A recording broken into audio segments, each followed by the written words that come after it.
All right, we are 1 minute after. Let's give this thing a go, Cory. All right. Here we go. Well, welcome, everybody. Thank you for joining us today for producing successful events in the post-COVID environment. Thank you for taking the time to be with us today. First, I'd like to take a minute to thank our sponsors, IPPay and EmployCo. IPPay being a credit card processing company and member, an employee and HR solutions company, and a great partner to ESCA. Also, I'd like to give a special shout out to ESCA member Rob Wilson of EmployCo for recently being recognized in Crane's Chicago business as one of their notable leaders in HR, and for being also recently quoted in an article in Forbes magazine. So we're amongst the big time at this point. Thank you both. Another thank you to our panelists. Thank you to all of you for taking the time to share your personal experiences and helping our industry get back to work safely and as soon as possible. So let me introduce them. First, we have Ann Olson, Vice President of Client Solutions at GES, and was an integral part of the production of the co-located trio of events that just took place here, Magic, WWIN, and OFFPRICE, just wrapped up last week. Jody Mosley, Vice President of Operations for Surf, which was successfully held in January, about a month ago, I guess, at OCCC. Mike Kennedy, the Vice President of Operations at Shepard, who works for Shepard, who produced Surf Expo. And Mark Tester, the man himself, Executive Director of the Orange County Convention Center. So thank you to you all. I'm Cory Clayton, Senior Vice President of Delivery at Freeman, and I'll be the moderator today. It's hard to imagine that we're coming up on 12 months of pandemic taking a hold of our lives and most certainly our industry. That being said, I'm sure most of us on this call can see a light at the end of the tunnel. Although for most of you, it doesn't feel like it outside. The summer is not that far away. Julie keeps showing me pictures of like 6 feet of snow in her backyard, but I swear summer's coming. It's closer than we think. So ESCA as an organization thought this would be a great platform and opportunity to have some of our members and partners share their experiences with recent events that have been produced. So that's why we're here today. That being said, this is meant to be a town hall. We'd like to answer as many questions as we can. We have a few queued up for our panelists, but please use the Q&A section below to ask any questions you may have, and we'll try to get to as many as possible. Try not to use the chat feature if you can for questions. You can use the chat feature just to heckle the moderator whenever he says something stupid, which should only take a few minutes. Not to worry. Nothing from you, Mr. Kern. Keep it quiet. So Jody, I'm going to start with you. You're on the hot box first. Can you just give us an overview from an organizer's perspective of some of the protocols or plans that went in place leading up to your event to meet the health and safety guidelines required? Sure. Well, Emerald had a preparedness plan, and from there, we made a show-specific plan for Surf Expo. So in that plan, we had an exhibitor journey, a attendee journey, as well as our staff journey, because we wanted to make sure that we thought about everybody's pathway to make sure that we were doing this in a health and safe fashion.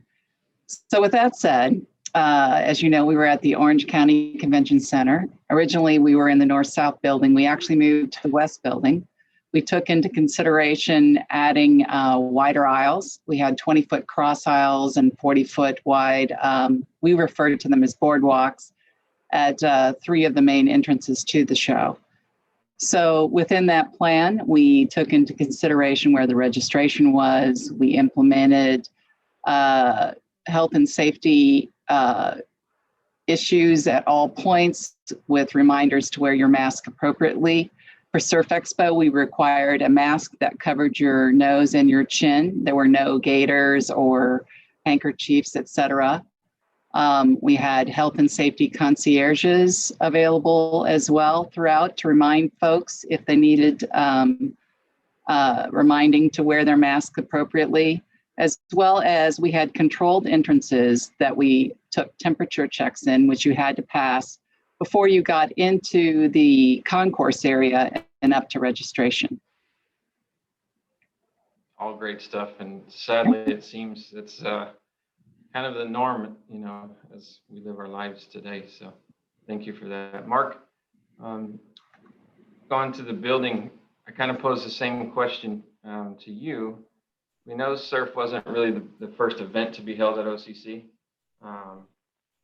So, just your experiences, not only with Surf, but maybe possibly some others, and maybe some of the early on events that were held, although they were probably public events, to be held at the center, and any, you know, protocols and plans you guys had to put in place to meet the health and safety guidelines of our local officials. Okay, well, thanks, Cory. I'm glad to be here. The first thing we did as the pandemic began is we worked with a group of our employees led by one of our senior managers to put together our recovery and resiliency guidelines, which just outlined all the modifications of what we would expect with an event.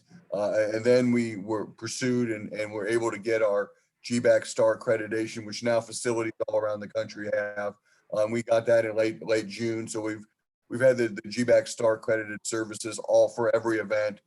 And then third is we started a very unique partnership with Orlando Health, one of the large local hospital systems here, and what we call a medical concierge, where they really got together with each event and helped develop a customized event based on their unique needs. And that is the one thing that certainly has been a key takeaway. Every show is a little bit different. Every show has unique needs, but there's been certainly some similarities. Every event that we've had so far has done temperature scanning. Everyone, as Jody mentioned, has had a controlled entrance where really they've wanted people entering and exiting in different areas. We haven't seen aisle carpet in any shows since we've come back. Wider aisles. We're blessed to have a wider campus, or a very large campus, so we've been able to spread events out and to make sure that they feel comfortable. One thing that is absolutely clear, how you wanted to bring those aisles together and have aisle density, it's the exact opposite now. Is you want to have wide aisles and people want to feel comfortable going into the areas. And the other thing that we've absolutely found out is that people can wear masks. They can do it. They can accomplish what they're set out to accomplish, whether it be networking or buying or whatever they're looking to do in the show, and do it and succeed in doing it. And just the last thing is, and we've really seen this with our last events, is it is a partnership. We can't do it certainly by ourselves, and groups like Emerald really owned the safety component of it and really went above and beyond to ensure that the mask wearing and everything was done in the right way. And I just have to applaud them and the other shows that we've had recently, where they've really owned that part of it and made just the atmosphere so comfortable. And the worries for me, having a government-owned facility where masks is required, that I had no worries at all. It was just a tremendous experience working with Emerald and some of the other producers as of late. That's great to hear. You mentioned aisles, Mark. Have you seen yet any events going with one-way aisles? Have we done that? Have you had any experience with that? It seems difficult to manage, but have we tried it yet? I have seen that. We had the Together Again Expo in July. They did one-way aisles. The challenge that I found out with it is I'm not smart enough to figure out which is a one-way aisle and which is not, and it ended up going the wrong way up the wrong aisle. So it just seems for guys like me, but maybe the wider aisles maybe are a little simpler and a little easier to navigate. I tell you, it took me about a month to get Publix down correctly, going down the correct aisle. And by the time I figured it out, they switched back to you can go anywhere. Really got me confused. So thank you for that. Mike, from a contractor's perspective, were there any labor related concerns as far as getting buy-in relating to the health and safety guidelines that we were going to require at the center, either be the center, the county, or Emerald to get surf in? No, not at all. We thought that there may be some, but it was completely the opposite. Both of the unions that we worked with were willing to do anything that they could. They were excited to be back. They enforced, face mask and items like that. They policed themselves, really. We did have one of our own associates that kind of worked as our COVID police ultimately, but the unions really just policed themselves, and they realized that if they screw up, the shows go back away, and there's no work for anybody. Right. You wonder if we've almost taken our past lives as we knew it for granted. But it's great to know that everybody involved is so ready and willing to get back to work. That we're willing to jump through all these hoops for as long as it takes to get our industry back off the ground, which is excellent to hear. Jody, I'm coming back to you. We know the net square footage, will be reduced for at least the first part of this recovery. What that looks like could be 12 months or longer. So with the sample size being smaller, how did your exhibitors and attendees handle the new protocols? Were there any challenges or pushbacks in regards to that with them? No, I don't think so. I think what we did, and this is with everyone, was communication, right? So communication with the Orange County Convention Center, communication with Shepard, with our security, with our exhibitors and our attendees. We made sure through know where you're going type of communication when you arrive. We worked with the Visit Orlando group to create a video on what to expect when you got here with our health and safety protocols in place. So communication is key. We made sure that everybody knew, A, what to expect when they arrived, B, we were open with obviously how many exhibitors were going to be there. Our attendance kept growing up until we had the first opening day. I just think being honest and transparent with what to expect really helps smooth things over. Did you find that maybe people were reluctant to sign up as an attendee until they were like 100% sure that we were a go and the event was going to be held? Is that why you think the increase of attendance kept growing? Well, I think there was a need in our market. We knew that through surveys, et cetera, that was the whole reason why we had the show. We had the interest on the exhibitor's part, and obviously the retailers who attended our show needed product. So because we had that critical mass, we knew we had our event. So our job is to create that marketplace, and fortunately we have good partners to make that happen. That's outstanding. Outstanding to hear. Mark, from any feedback from other organizers or exhibitors on other events that you've had relating to the new parameters at the center? As far as the new parameters, everyone has really owned it. They realize if they don't make everyone feel a sense of safety prior to the event is not going to happen. So they have really owned that. And we haven't had to push or cajole an event organizer to say, look, you need to do more. It's the exact opposite of what we can do. We did have the Magic event last week. The Magic WWIN and the OFFPRICE 3 shows who did the rapid COVID testing, and that seemed to go extremely well. Obviously, new things that we had to deal with, a different area. They brought in a third party to administer the tests. We had to go to our staff and and we couldn't make it mandatory. What we did is say is if you want to work during these hours, you need to commit to taking and volunteer to take a test.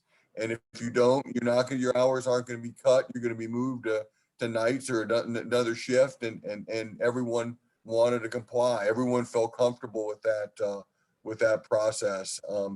Labor, as Mike mentioned, they made it mandatory. They said if you want to work during this show, and that's one of the customer's requirements, that's what you do. And so that's what that happened with IATSE here in Orlando, because they were so I guess the word would be desperate to get back to work and wanting to get back to work. So that part of it has been really smooth. Again, everybody is so excited to get shows back going and looking to partner with everyone that it's just what can we do to help? How can we help you? And how can we make your people feel comfortable so that they come and enjoy the show? One of the things we saw with Surf and other shows, there's no tire kickers now. When they come back, people that are on the floor, they're there to buy, and people are buying and they're doing business.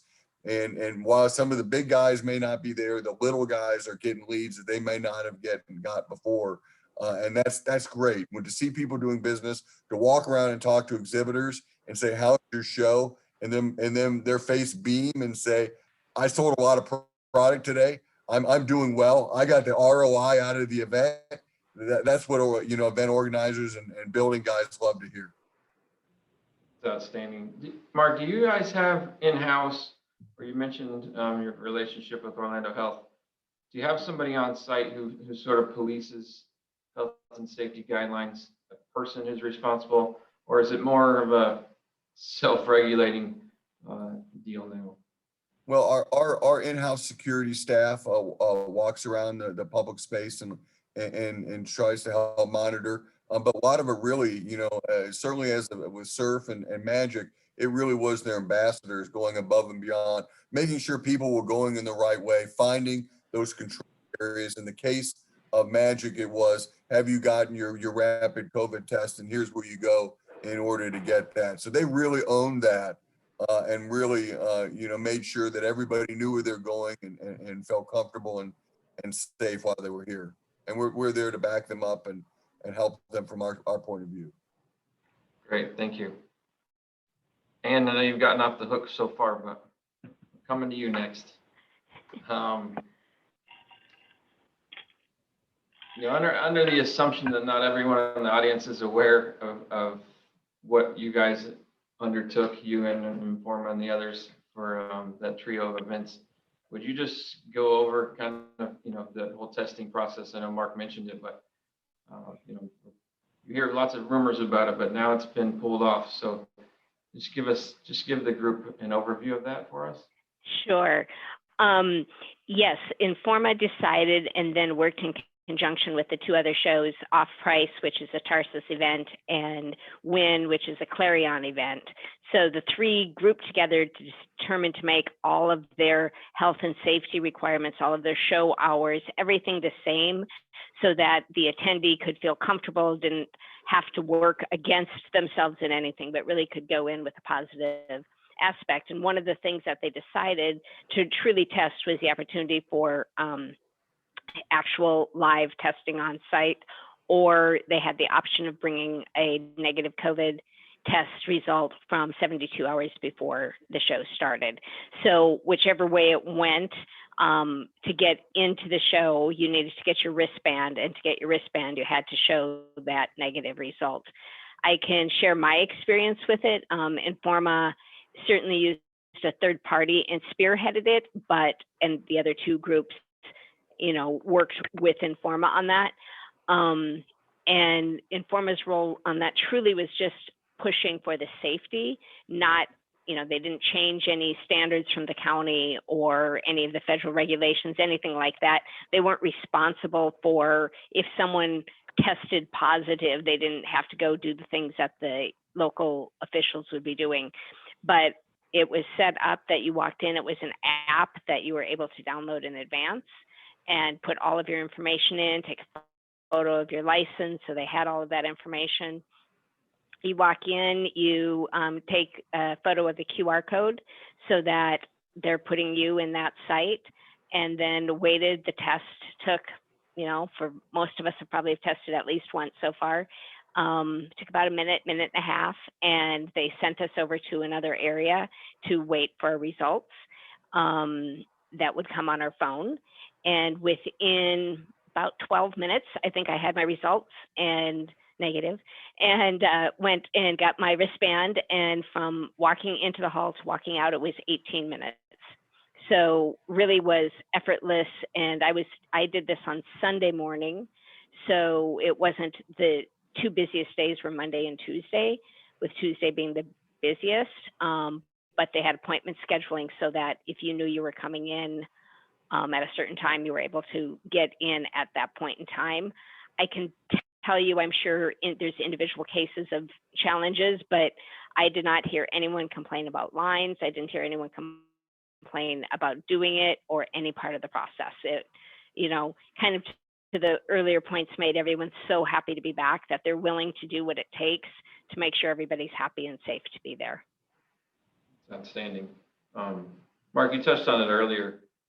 Your staff, just kind of go through that, how, your entire staff, if they were planned on visiting the show floor, I believe they were required to be tested as well, correct? Correct, yes. Our anyone that was working in the building during that time volunteered to take the test, which we did. Most of us did on Friday before the show started. And it was, again, my same as Ann, very, very quick, efficient. It was just a nasal swab 5 times in each knob. It wasn't the deep dive, and you go to that one area. We had a separate hall, and then you got the request on the negative on the app, and then you went on. Thank you. Mike, from a union partner, labor partner perspective, were there any challenges with any of that relating to our union partners? No, not at all. I mean, we didn't test on Surf, but we did temp screenings as they entered the dock area from the parking lot, and then we gave them a wristband, and then at the labor desk when they signed in, they had we had a QR code, and they had to complete that with 5 or 6 of the typical questions, and if they didn't have it, they couldn't do it on their phone, then we had written forms they could fill out, and they did that each and every day. And as relates to your events, it's kind of the same story with our union partners? Yes, so they were required to test, and that was just, what was told to them up front and explained that to work on this event, this would be required. And they had to agree to it to come and do that. Again, they were very willing to do it. No issues with that at all. So, and then we did the daily temperature checks as we were entering into the building and checking in for the day. So they did that after they got the wristbands.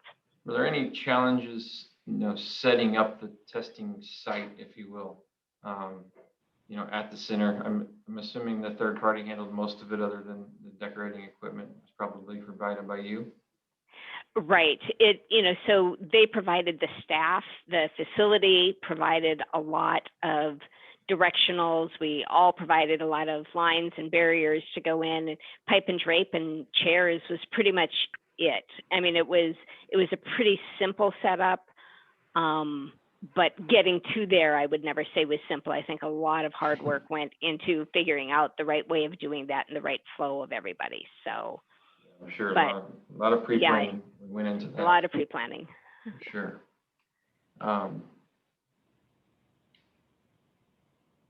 Let me just take a second. I would just like to give a shout out and appreciation to our union partners, some of which are on this call, I assume. I haven't gone through the list thoroughly yet, but I know in the case, I live here in Orlando, and it's been a very smooth process getting them on board with what we're trying to accomplish here. Everybody, as everybody's kind of mentioned, everybody's so ready to go back to work, we'd almost do anything to be back to work. But I just wanted to say thank you to all of our union partners as well, making this recovery for our industry as smooth as possible. Because without it, we have enough struggles, it seems, right now, getting through this to not make that another one. So thank you to you guys. To the group, Ann or Mark or Jody,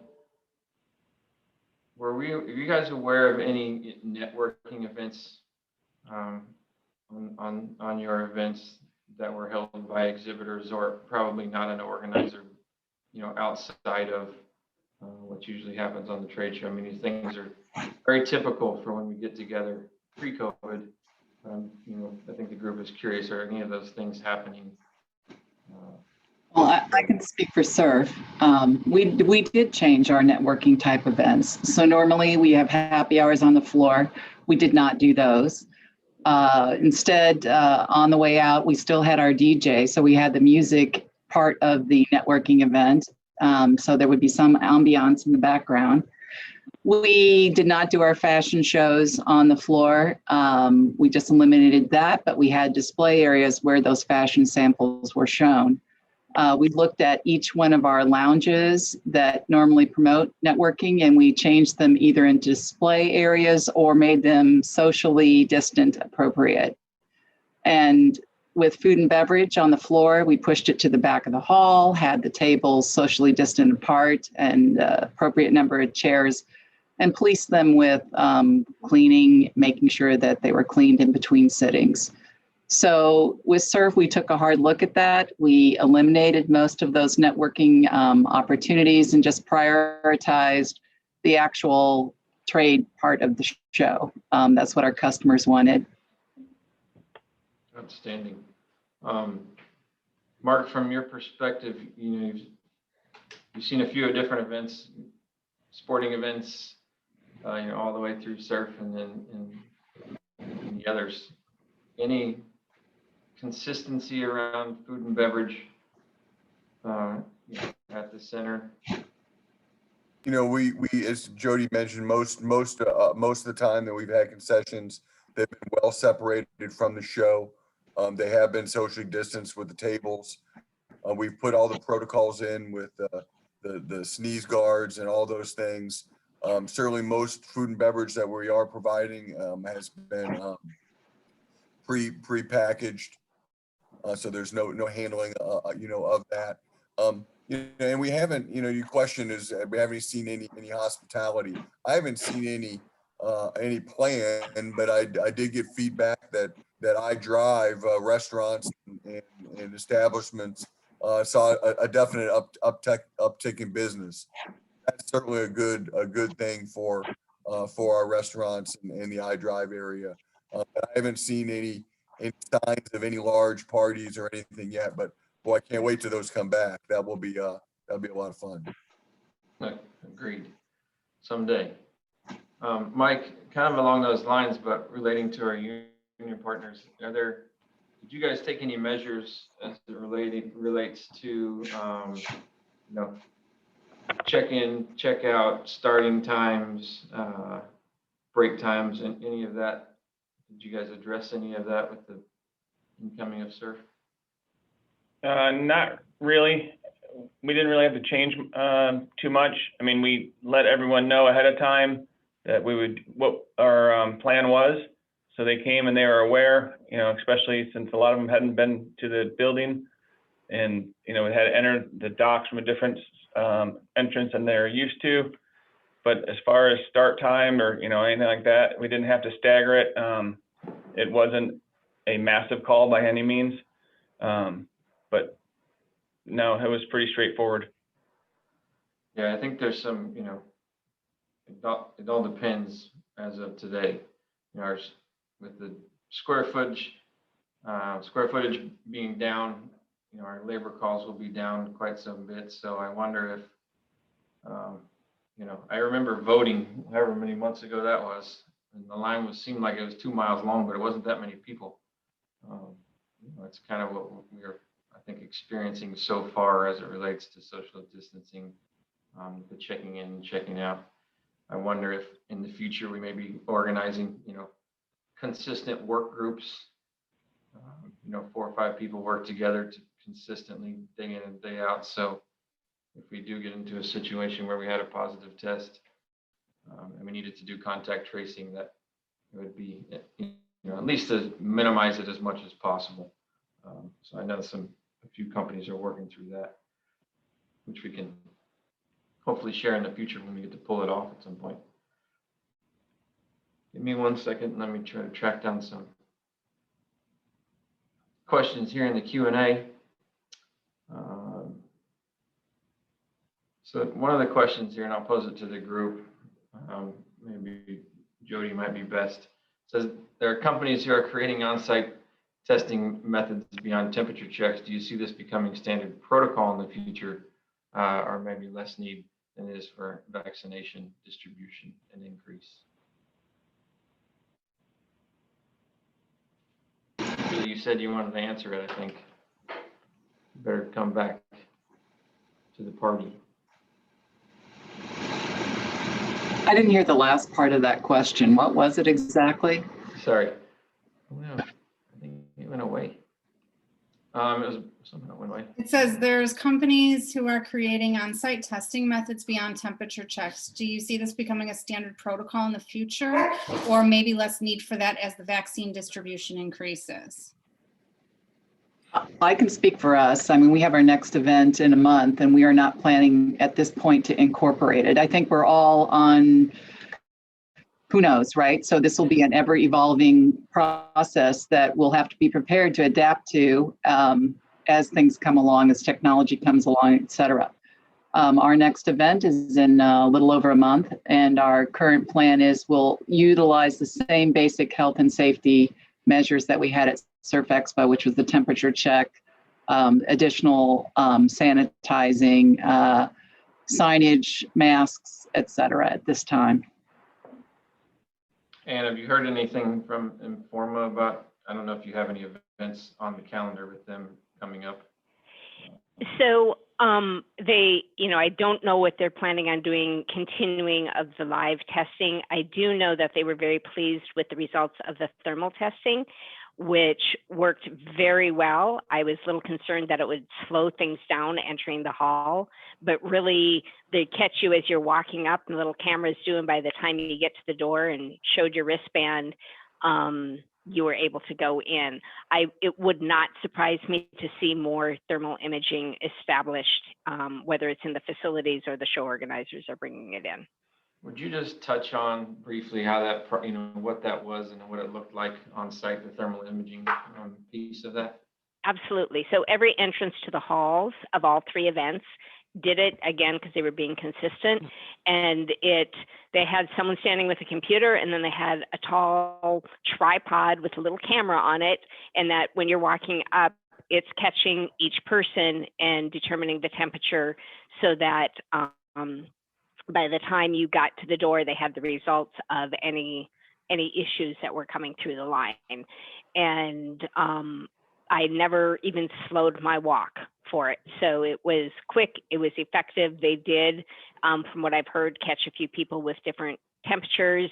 They were able to go back and test and see what happened, et cetera. So, but very, very simple and very effective for finding that, and not people going up to take the actual temperature. I found that very interesting because I haven't been through that yet, thermal imaging. Yes, I missed it the first time. They're like, "Whoa, stop!" I didn't even realize it was happening. So Ann, or I don't know if you can speak to the Informa piece, but probably Jody can. There's a question here about attendance comparisons pre-COVID, post-COVID. I don't know if you available or willing to share that information, at least on a. Well, I can share in general terms. Obviously, the show is smaller, right?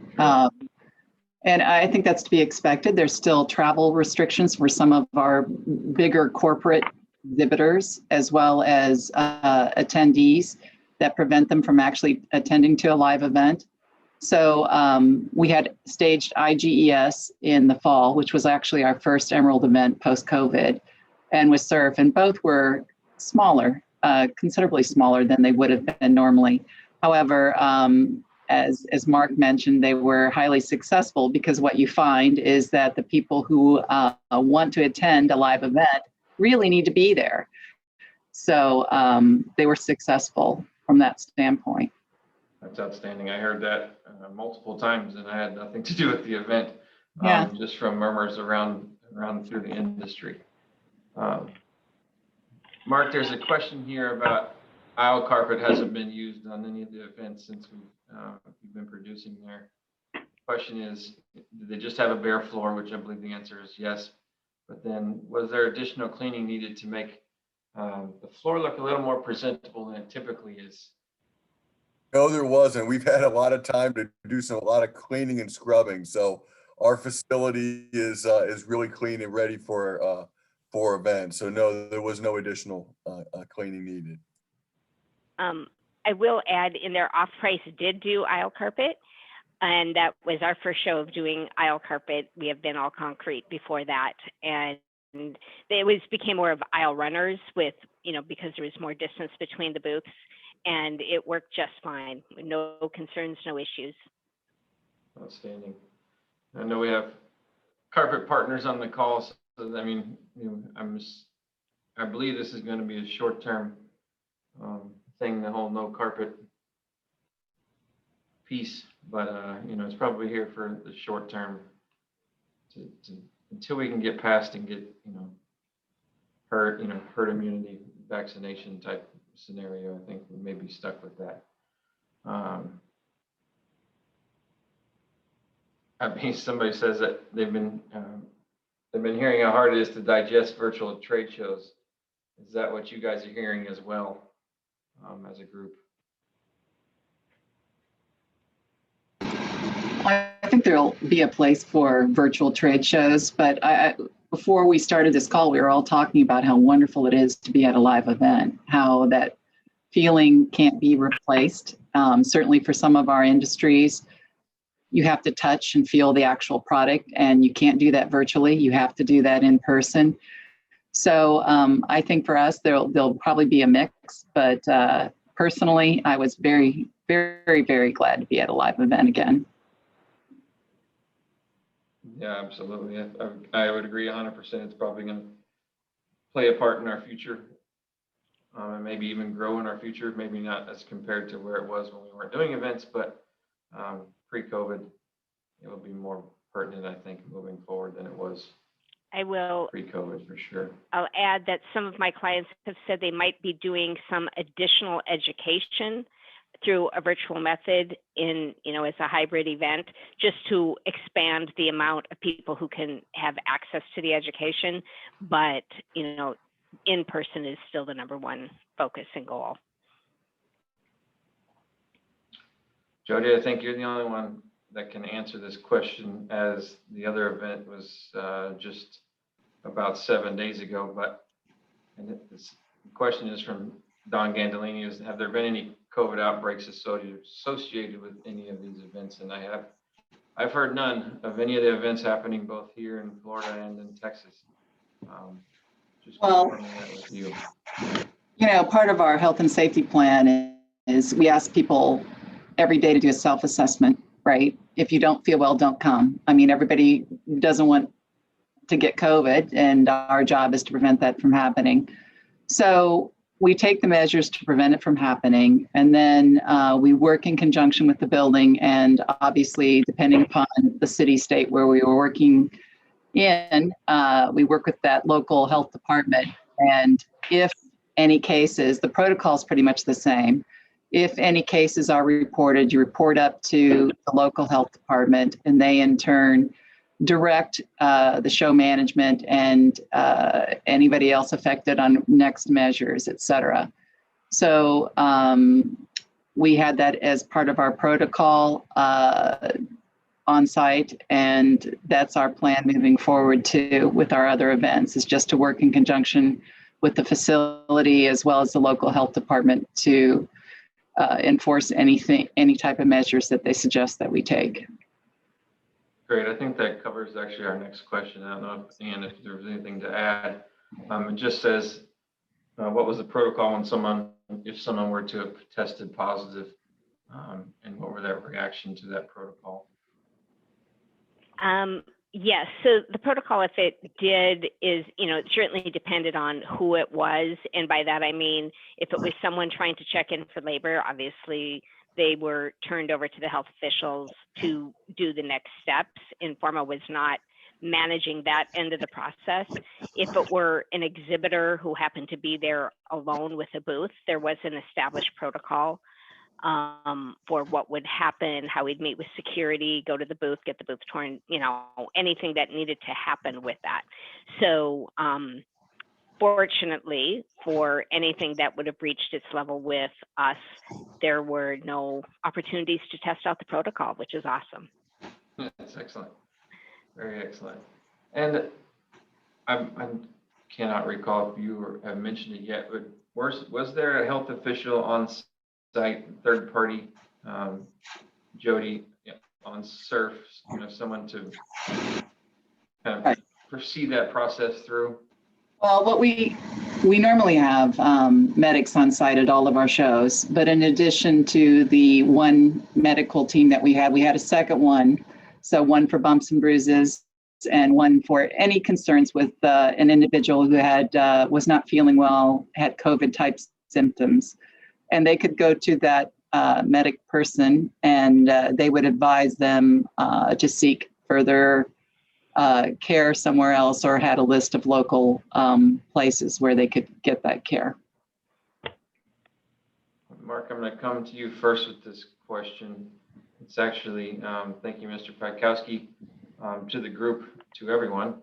But can you share one outcome from your debrief meetings that you would start or stop on future events? There's nothing that we've seen on any event that we would stop doing. All the events that we've had here have really went without incident, and been successful. Numbers smaller, but goals accomplished. I think the big thing is to ensure that show management, owns their part of the responsibility. They do it best to help self-police. So that to me, says certainly on Surf, Jody's team was just outstanding, making people feel comfortable, but making sure that they were wearing their masks, and it was dripped under their nose a little bit. They would held up a sign and reminded to get back up, and they did it with such customer service orientation that everyone really felt comfortable. And in a business event, people want to follow the rules. They're representing their organization, so they want to follow. They want to follow the rules, and obviously feel there's a real reason to do it. And again, if there was any concerns of not feeling good, that's what we've seen. Is people self-regulate. Look, I maybe have a fever. I may not feel good. I'm not going to put anybody else at risk, and we're not going to come. That's certainly what we've seen with our employees. We do a weekly survey with, do you have any COVID symptoms? But more importantly, do you know what to do in case you do? And that's what we've seen over and over again. We've been doing that since mid-May, and our employees are responsible. They do not want to get anyone else sick if they don't feel good, and that's what's happened. And again, to Jody's point, if you did not have a real good reason, you had a real good reason to be there, and you wanted to do business, you wanted to buy product, you wanted to sell product, and in all cases that I've heard, people have been extremely successful doing that. And again, in smaller numbers, but a sale is a sale, and a number of sales for a smaller company is a great thing, and it's great for the industry. I do think it's a little comical. As an industry, we've never been able to get attendees or exhibitors really to follow any rules, right? But now all of a sudden they're willing to follow the rules. Kind of interesting. Jody, did you have any experiences with that? You know, anything you would start or stop on a future event? I didn't hear the last part again, Cory. So the question was just, can you share one outcome from your debrief meetings that you might start or stop any particular thing on future events? You know, like I said, Surf was the second event we did. We did IGES, so we took our notes from there, and IGES was a very successful event. And some improvements that we did were customer focused.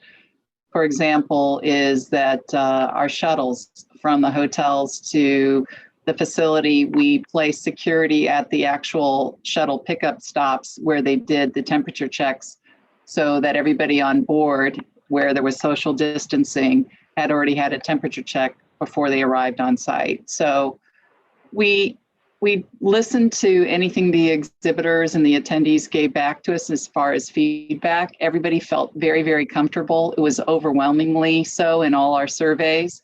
And that's what our goal is. So we just made improvements to the customer aspect that we could from IGES to Surf, basically. That's great. Thank you. Great answer. Ann, I'm going to direct this one your way. It's relating to the testing. You know, was everybody ready to work on time? Was not only was everybody ready to work on time, but was labor required to arrive early in order to get their testing?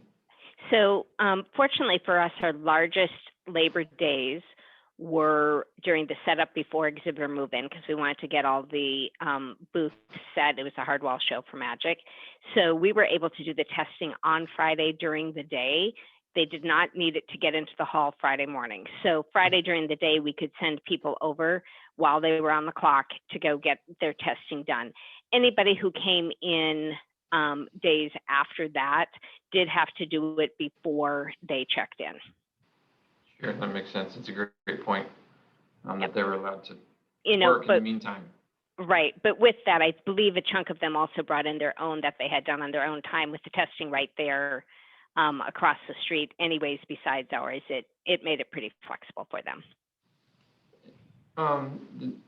Do either of you or even Mark, anybody have any experience with contact tracing having to take place on any of these events?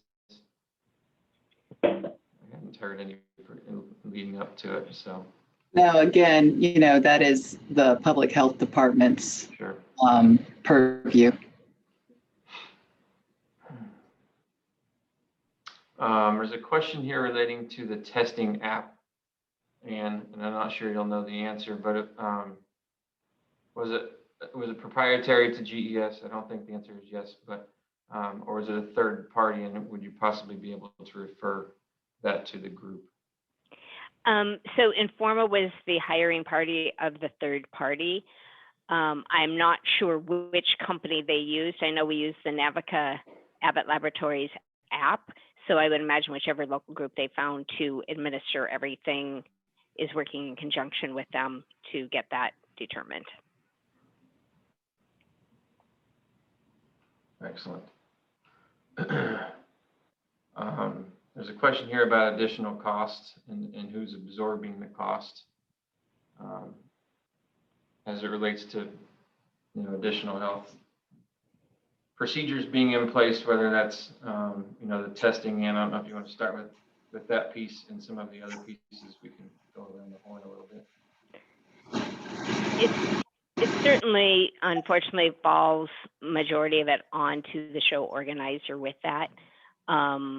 I know, as you know, trying to partner with them as much as possible, we tried to do as much as we could for them consistently and easily and as inexpensively as, you know, possible. So our goal was to plan it in, you know, concurrently, all of it, whether it's the graphics or the extra lines or extra space and registration. How can we really work together to mean the least amount of additional cost for anybody coming into the event, or, you know, through for show organizer, for the exhibitors, or for the contractors. So working together. Yeah, I think in general, like you were saying, it's a shared cost. You know, we try to split it as evenly as possible. I know the buildings, Mark, have taken plenty of extra precautions on their side. I know decorators, contractors do as well, and obviously show organizers are doing so as well, to share costs as best we can to move forward. Mr. Dubois has a question here. No, I'm probably going to screw it up, but can Jody or Mark, oh, it's moving, talk about the study being done for the Orlando shows and that go live together exhibitions and conferences alliance will be producing a video testimonial that can be used to advocate our industry moving forward. Mark, you're shaking your head. You're up first. Well, certainly the Go Live team was here and interviewed me, as well as a number of other people regarding what we're doing and talking about best practices and things like that. Just going back to your case about passing on, we provided the space for the testing for Informa at no cost. Chairs, rope and stanchion, anything we have on site, we weren't certainly looking to nickel and dime at this time. And so, certainly we want to partner. Our GBAC Star accredited services we're not trying to pass any of that on to the customer. And again, it's all about partnership. And that's really what the Go Live is trying to bring together, showing what everybody is doing, encapsulated in one area, bring videos that people understand how they can do an event safely, and give everyone the best practices. And certainly they were here. Also, I know that CISO has done a white paper on Surf Expo that they just published with a lot of great information from all different aspects of what we were all doing and doing together in that partnership. Right, and I'll just say CISO also did a case study on IGES as well. So they also did one on the Magic, OFFPRICE, and WWIN events as well. So Surf just came out last Friday, and IGES has been out as well. Hopefully those are all tools that we can use. I've certainly been using them when I'm approaching other facilities that aren't quite open yet and saying, look what we've done. Here's our health and safety measures. Here's 2 shows that we have underneath our belt. What can we do to help you open up? So I think that those are both great tools. All of them are tools that we can utilize as a industry. Agreed. It's interesting to me. We've never really been a combative industry as far as competition is concerned. And you're certainly competitors, but we, for the most part, work together as an industry. But now it seems it's even, an even greater task. How do we all lift each other up to get moving forward? Which is, I think, excellent to be a part of. There's a question. I think it's the last one I see. Jody, is the question here about if it shows moving forward with reduced exhibitors, who decides to who gets what booth? Obviously, that is the organizer's discretion. Right. But anything else to speak to in regards to that? Well, who decides gets what booth? Obviously, we would like to be back where we were pre-COVID. That's probably not going to happen. But I think we're listening to our customers. We certainly throughout this entire time have sent out numerous surveys, both to our exhibitors and our attendees, to find out what their needs are and how we can meet them. So I think, as I said before, it's communication back and forth to figure out the next steps, how we can move forward. And by listening, our job is to create that marketplace as a show management, and that's what we stay focused on. Excellent. Miss Julie, here comes one. Mark, it's for you. Can you comment on room air exchange and air circulation during move in and move out? We have, have the facility, we already had utilized that high filtration filters. So we didn't have to do that. We are cleaning them or replacing them more often. We do have the ability to create more fresh airflow based on what the customer is looking. So the circulation of the air is quicker, and that's easier to do right now in a cooler climate, although it's 85 today, but to keep the air moving. So that's certainly what we work with the customer and find out what they're looking for. Mark, don't rub it in. A lot of these people aren't in 80-degree weather like us. Where you came from, they're struggling probably to even have power. So, Julie, I think that's all of the questions that I see or have at my fingertips. Do you see anything differently? Anything we missed? I have a couple more over here that have been emailed or sent to me separately. Mike, this one is for you. Can you tell us a little bit about how you guys handled union check-ins, breaks, things like that, any self-certification, any requirements, and then further expansion, any additional time that it took to handle those check-ins? Was that, did the individuals absorb it, or were they paid for the additional time it took? There really wasn't any additional time. Like I said before, we made sure we communicated the process and what to be expected to them. And really, it didn't take any extra time. I mean, they got checked on the way into the docks, and then at the sign-in table, you know, they normally get there a few minutes early anyway. So while they're waiting, after they signed in, then they did their QR code. So there really wasn't any additional time that we had to, you know, plan or factor in or do staggered starts or anything like that. And no issues, the whole process went smoothly? Absolutely. Yeah. Like I said, they were thrilled to be back. They were willing to do anything they could help. You know, I know that like the union steward would go around and check if we had IND union members on INDs and boost, that, you know, that steward was going around being proactive, making sure that the exhibitor had face mask on so that his you know, guys or girls wouldn't be in a, you know, harmful situation. So no, there was no issues. So Mike, while we're on you then, when it comes to the issue of enforcement, did you just find that like everybody, was it self-regulated, or did you feel the need as a GC to regulate? Was it on the show organizer? Was it on the facility? From a regulation standpoint, where do you feel that the burden, to whatever extent burden is in this case, fell? It was shared. We had one of our team members that was kind of our designated COVID police, who would kind of oversee after check-in, make sure everyone completed the QR code survey.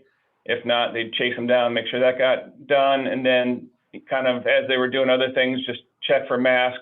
But like I said, the steward was checking, the unions were self-checking people. If it came down to exhibitors, we would, you know, gently remind them, you know, put your mask on. And then if it became, you know, we're the second, third time, then at that point we were going to Emerald and then letting their floor manager kind of take it from there. Wonderful, thanks. And then there is questions, one question about PPE, and I think it was sort of covered. I got this sent to me in advance, but maybe Jody, for you, just as an association, what type of investment did you feel you had to do from a PPE standpoint for just, you know, people if they didn't have masks? What steps did you guys take? Well, we provided the masks for them. So we bought them in bulk. Emerald did, and then we inventory them out to our different events. I think I shared this with you before. I think I took 6,500, and they're the blue masks, down with me to Surf, and we wound up using 1,700, which is a lot. I was a lot more than I expected. But I think it was A, our audience, and B, some people didn't have, they had a gaiter, for example, instead of a mask that covered their nose and their chin. And we were more than happy to supply that for them.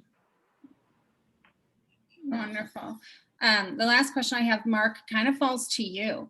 So from a facility standpoint, as it came to dealing with, you know, federal, state, and local governments, and, you know, everybody kind of having a little bit of a say in how you work in your facility, to what extent do you feel that you had control in some of those decisions or an impact in what happened in your building? And to what extent do you feel that, you know, the requests were reasonable for what you needed to do? So we were very blessed here in Florida where our governor gave the authority to local government. And then we developed our plan on how we were gonna, host modified events. We actually presented that to our mayor's economic recovery task force. And we went in right after Disney, SeaWorld, and Universal and some of the other larger attractions had done theirs. And so they had gotten approval, and us giving our plan and getting their affirmation, made our mayor comfortable in moving forward. What we did though during that time, and we've had a very good relationship with the Florida Department of Health and Orange County's Department of Emergency Management. Fortunately, we've been doing testing on one of our remote parking lots and working with them very closely on that. And now we're doing vaccinations as well in one of our docks. So we already had a lot of constant communication with them and brought them in and had them walk through our plan, and they gave us positive affirmation on it.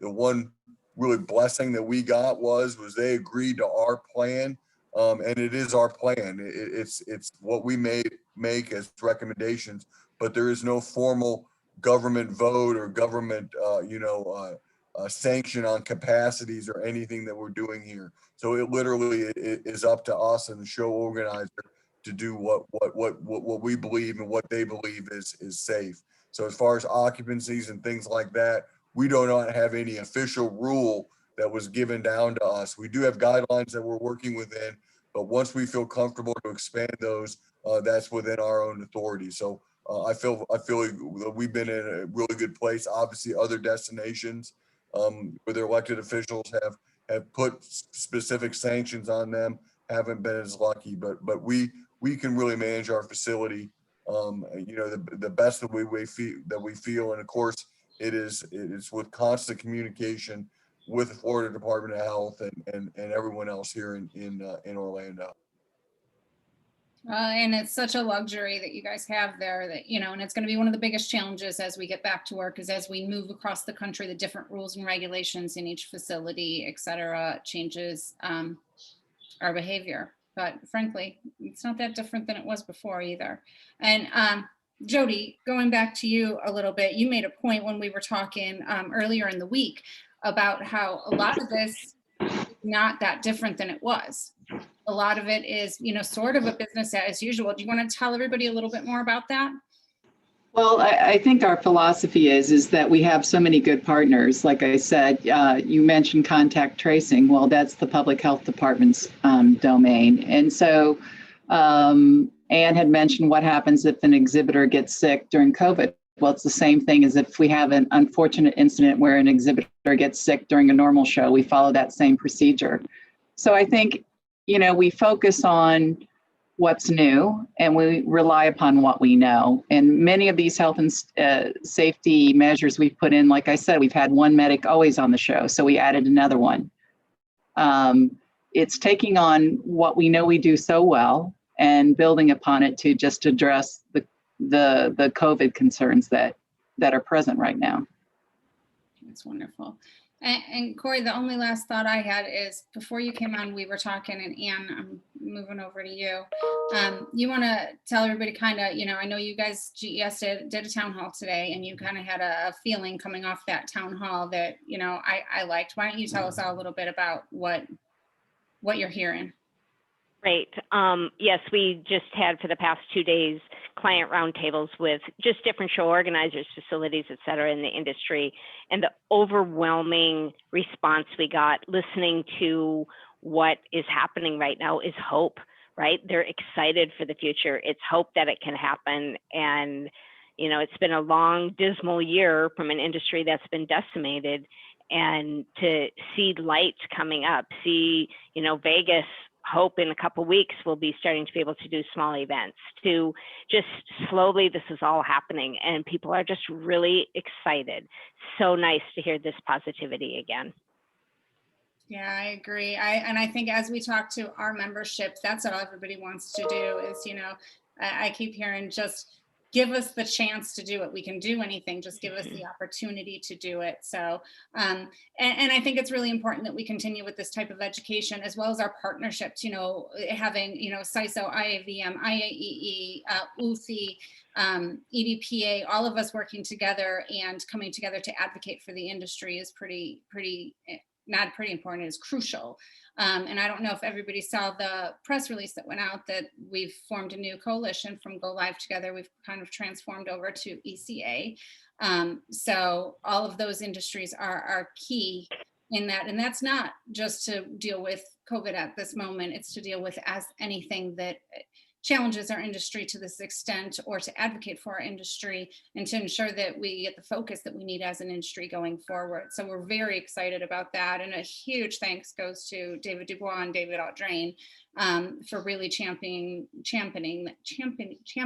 you know, for doing that. So we're excited about that. Cory, I have no other questions. I just checked my email. I have nothing else here, so I'll turn it back to you. No, I would just want to say thank you, you know, most certainly to our panelists. You know, thank you, Jody and Mike, and Marsh for taking your time out of your days to provide some of the information to the group. I hope they appreciated it, and I hope it provided some, you know, brought some value to you and possibly the rest of us being able to move forward with events in all states, in all venues. In the near future. And if there's any further questions that you think of, you can certainly email me or Julie, and we would love to scrounge up an answer and get back to you. I think it's been a pretty good call, and I appreciate everyone for being here, taking the time out of your days to be here. So thank you, and until next time. Thank you, Cory. Thank you to all of you. Bye, everybody. Thank you.